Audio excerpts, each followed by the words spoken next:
আমাদের সংসদে এখন নতুন শিক্ষক হয়েছে স্বরাষ্ট্রমন্ত্রী, শিলং থেকে ট্রেনিং প্রাপ্ত ভারতীয় এজেন্ট বাংলাদেশের সংসদে দাঁড়িয়ে এই মুহূর্তে আমাদেরকে শিক্ষা দেন। উনি হয়েছেন শিক্ষক, পুরো দেশবাসী তার ছাত্র। প্রক্সি প্রধানমন্ত্রী, আমাদের সংসদে অলিখিত একটা নতুন পদ সৃষ্টি হয়েছে, তার নাম হচ্ছে প্রক্সি প্রধানমন্ত্রী। তারেক রহমান কথা বলতে পারেন না, ওনার হয়ে স্বরাষ্ট্রমন্ত্রী বক্তব্য রাখেন। জুলাই সনদ যখন লেখা হয়, ঐক্যমত্য কমিশনে বাংলাদেশের প্রত্যেকটা রাজনৈতিক দল দীর্ঘ 8 মাস আলোচনা করে সিদ্ধান্ত নেওয়ার পরেই জুলাই সনদ লিপিবদ্ধ করা হয়েছিল। জাতীয় সংসদের সামনে জুলাই সনদে যখন স্বাক্ষর করা হয়, তখন সবচেয়ে বড় হাসিটা যিনি দিয়েছিলেন, সকল দাঁত বের করে ছবি খুলে দেখবেন আমার কথা বিশ্বাস না হলে, তার নাম হচ্ছে সালাউদ্দিন সাহেব, বর্তমান স্বরাষ্ট্রমন্ত্রী। এবং বারবার তারা বক্তব্যের মাধ্যমে বলেছিল আমরা জুলাই সনদকে বাস্তবায়ন করব। কোনো আইন বাধা হয়ে দাঁড়াতে পারবে না, এটা ছিল বিএনপির নেতাদের স্টেটমেন্ট।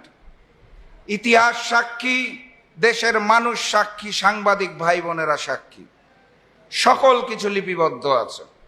পরবর্তীতে আদেশ হলো কোনো আপত্তি নাই, পরবর্তীতে অধ্যাদেশ হলো কোনো আপত্তি নাই, গণভোট জাতীয় নির্বাচনের দিন নির্ধারিত হলো কোনো আপত্তি নাই। জনাব তারেক রহমান লন্ডনের মুফতি দেশে এসে বাধ্য হয়ে একটা সমাবেশে বললেনও, দয়া করে আপনারা গণভোটে হাকে জয়যুক্ত করবেন। সেই গণভোট শেষ হলো, এখন তারা গণভোট অধ্যাদেশই বাতিল করে দিতে চায়।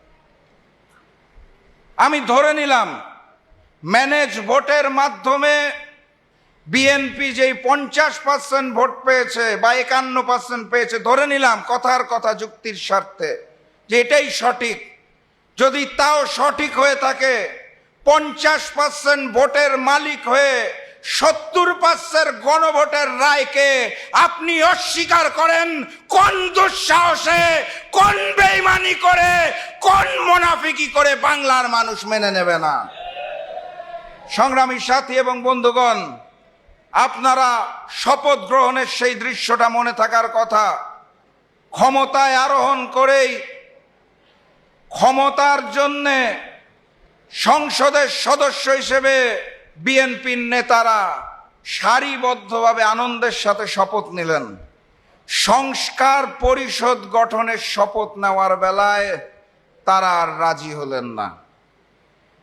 একই অন্তর্বর্তী সরকারের আওতায়, একই নির্বাচন কমিশনের আওতায় একই দিনে দুটো নির্বাচন হলো, একটি সংসদ গঠনের জন্য, একটি সংস্কার পরিষদ গঠনের জন্য।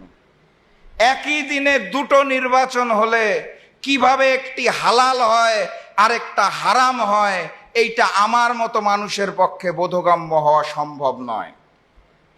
এটা ভালো বলতে পারবেন ওই যে ভারতের শিলংয়ে দীর্ঘদিন যিনি বিলাসবহুল জীবন কাটিয়ে ট্রেনিং নিয়ে দায়িত্বপ্রাপ্ত হয়ে দেশের স্বরাষ্ট্রমন্ত্রী হয়েছেন, তার কাছে ভালো ভালো রকমের ব্যাখ্যা থাকতে পারে, কিন্তু সাধারণ মানুষ এখনো বুঝে উঠতে পারে নাই একই দিনে দুইটা ভোট দিলাম, কেন একটা হালাল, কেন একটা হারাম, কেন একটা বৈধ, কেন আরেকটা অবৈধ।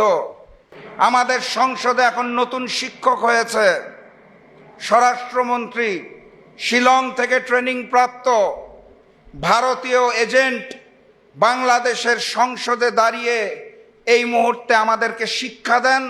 উনি হয়েছেন শিক্ষক, পুরো দেশবাসী তার ছাত্র। চমৎকার এক অবস্থা। একটি সংসদের সৌন্দর্য মাননীয় প্রধানমন্ত্রী এবং মাননীয় বিরোধী দলের নেতার মধ্যে কথোপকথন। আপনারা সংসদ ফলো করলে দেখবেন বিরোধী দলীয় নেতার বক্তব্যের পর প্রধানমন্ত্রী আর বক্তব্য দিতে উঠেন না। উনি স্ক্রিপ্ট ছাড়া কথা বলতে পারেন না। ওনার সামনে দিস্তা দিস্তা কাগজ লাগবে, উনি দেখে দেখে পড়বেন, তার মধ্যে আবার দু একটা শব্দ ভুল উচ্চারণ করবেন, চট্টগ্রামের জায়গায় বগুড়া বলবেন, এভাবে উনি অভ্যস্ত। স্কাইপি লিডারের যেটা হয় আর কি, স্কাইপির মাধ্যমে রাজনীতি করে অভ্যস্ত। তো মাননীয় বিরোধী দলের নেতার বক্তব্যের পর মাননীয় প্রধানমন্ত্রী আর মাইক নিয়ে বক্তব্য দিতে পারেন না, ওনার হয়ে বক্তব্য দিতে উঠেন প্রক্সি প্রধানমন্ত্রী। আমাদের সংসদে অলিখিত একটা নতুন পদ সৃষ্টি হয়েছে, তার নাম হচ্ছে প্রক্সি প্রধানমন্ত্রী। তারেক রহমান কথা বলতে পারেন না, ওনার হয়ে স্বরাষ্ট্রমন্ত্রী বক্তব্য রাখেন।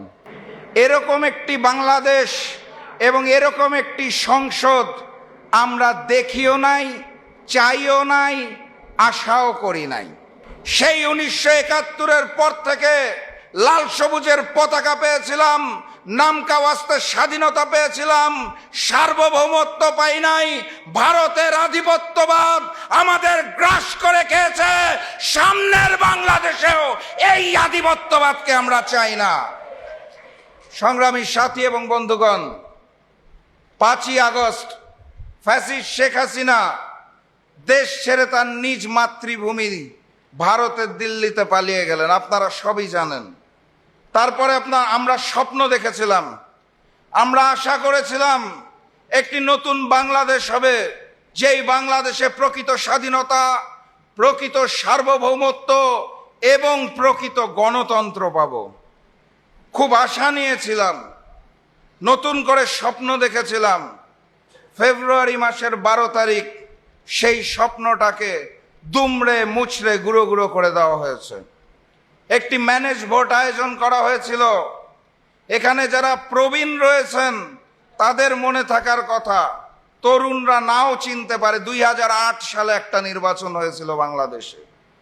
চমৎকার তকমা লাগানো নির্বাচন, ভোট কেন্দ্র দখল করা হয় নাই, ব্যালট বক্স আগে থেকে সিল মেরে রাখা হয় নাই, মারামারি হানাহানি কাটাকাটি কিছু হয় নাই, কিন্তু ফলাফল গণনা এবং ঘোষণার সময় পরিবর্তন করে দেওয়া হয়েছিল। সেই 2008 সালের স্টাইলে আমরা এই সর্বশেষ নির্বাচনটা দেখতে পেয়েছি।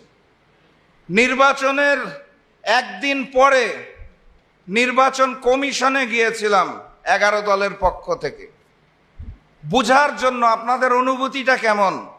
এই যে চমৎকার একটা নির্বাচন আয়োজন করলেন, ফলাফল ঘোষণার পরবর্তী 2 ঘন্টায় আমরা মনিটরিং রুমে বসে দেখলাম সংখ্যাগরিষ্ঠ না 200-রও অধিক আসনে আমরা চমৎকারভাবে 11 দলে গিয়ে আছি। তারপর যে 1 থেকে 1.5 ঘন্টা ফলাফল ঘোষণা করা বন্ধ করে দিলেন, তারপরে যে ফলাফল পাল্টে দিলেন, আপনাদের অনুভূতিটা কেমন? নির্বাচন কমিশনে গিয়েছিলাম, সাংবাদিক ভাইদের মনে থাকার কথা, বের হয়ে আমরা প্রেস ব্রিফিংও করেছিলাম।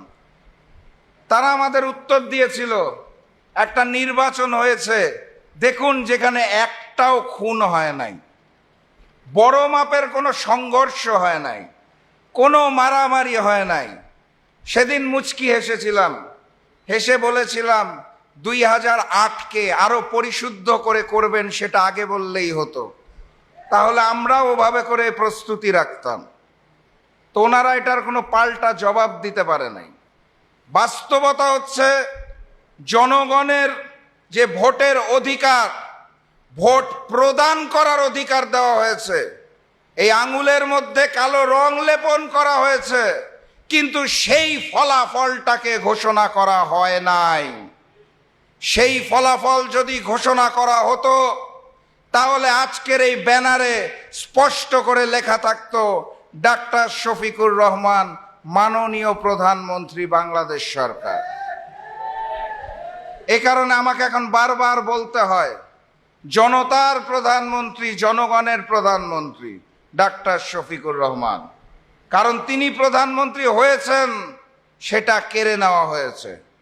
সংগ্রামী সাথী এবং বন্ধুগণ, আমরা সেদিন চাইলে পারতাম নির্বাচনটাকে বয়কট করার, নির্বাচনটাকে বর্জন করার, সংসদকে দূরে রেখে রাজপথে নামার।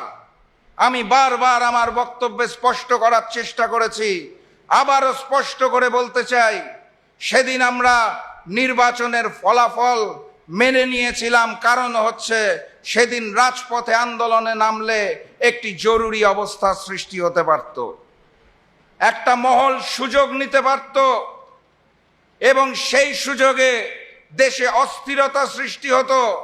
আমরা সেটা চাই নাই। আমরা নতুন বাংলাদেশ গড়ার জন্য, নতুন বাংলাদেশের সোনালী অধ্যায় গড়ার জন্য সেদিন সিদ্ধান্ত নিয়েছিলাম ডাক্তার শফিকুর রহমানের নেতৃত্বে, যারা ফলাফলে যাদেরকে বিজয়ী দেখানো হয়েছে প্রয়োজনে তারা সংসদে যাবে, আমরা বাকিরা রাজপথে থাকব, প্রস্তুতি নিয়ে থাকব। সেদিন আমাদের মধ্যে আলোচনা হয়েছিল কি নিয়ে প্রস্তুত হতে হবে। সবার চোখে চোখে, সবার মুখে মুখে 11 দলের নেতাদের মধ্যে একটি কথাই ঘুরছিল, আমরা গণভোট জাতীয় নির্বাচনের আগে চেয়েছিলাম, আমাদের সেই গণভোটের দাবি মেনে নেওয়া হয় নাই।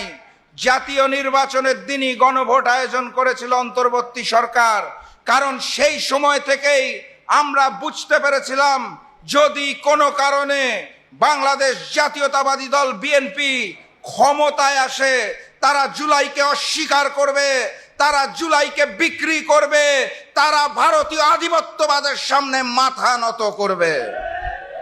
এই কারণে আমরা বারবার দাবি জানিয়েছিলাম গণভোট জাতীয় নির্বাচনের আগে হতে হবে, জনগণের রায় আগে দেওয়ার সুযোগ দিতে হবে, সকল আদেশ এবং অধ্যাদেশ এগুলোকে সুন্দর মতো বাস্তবায়নের কার্যক্রম শুরু করতে হবে, তারপর জাতীয় নির্বাচনটা দিতে হবে।